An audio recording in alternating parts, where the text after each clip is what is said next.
land reforms, and the group was composed of Miguel, Vishnu, Zaid, Carlos, Marcela, Benito as support, and myself.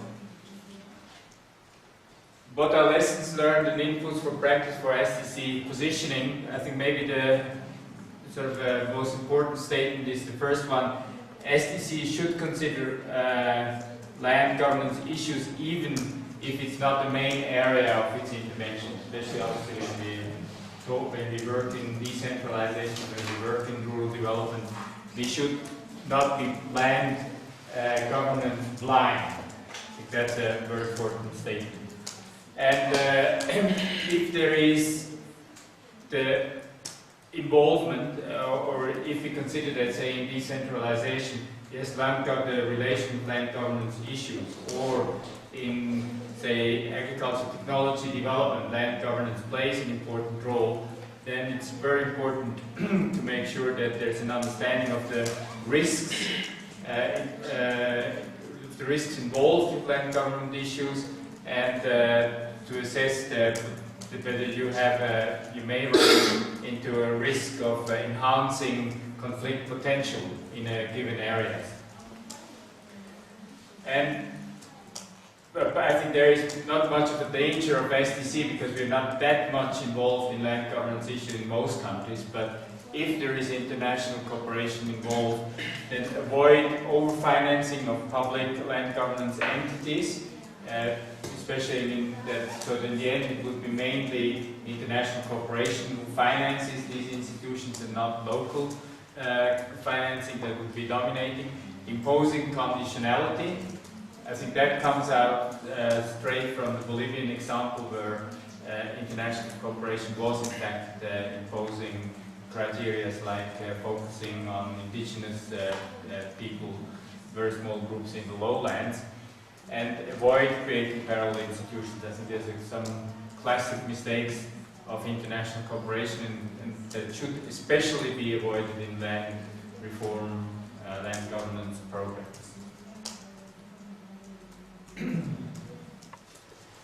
The need, and I think there is certainly a strong link with many SDC programs that local governments should be more involved in land governance issues.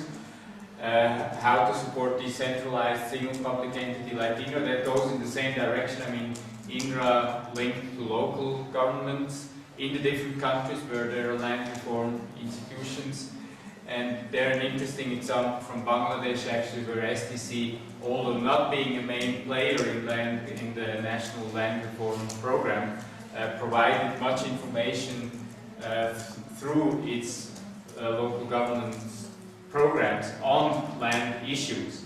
And this information apparently was used even by mainstream institutions involved with land government. So it was I think it's an interesting case of what the SDC could do, even if you're not the major player in the respective issue.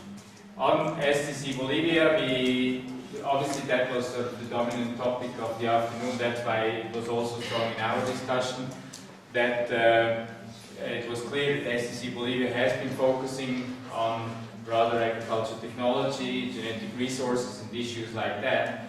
But I think the first statement really applies to that it should not be land governance blind. I think that's an important message. Like we linked with the genetic resources, where there's a strong link actually with privileges that are given to local people, to indigenous people. Then the support to organizational strengthening.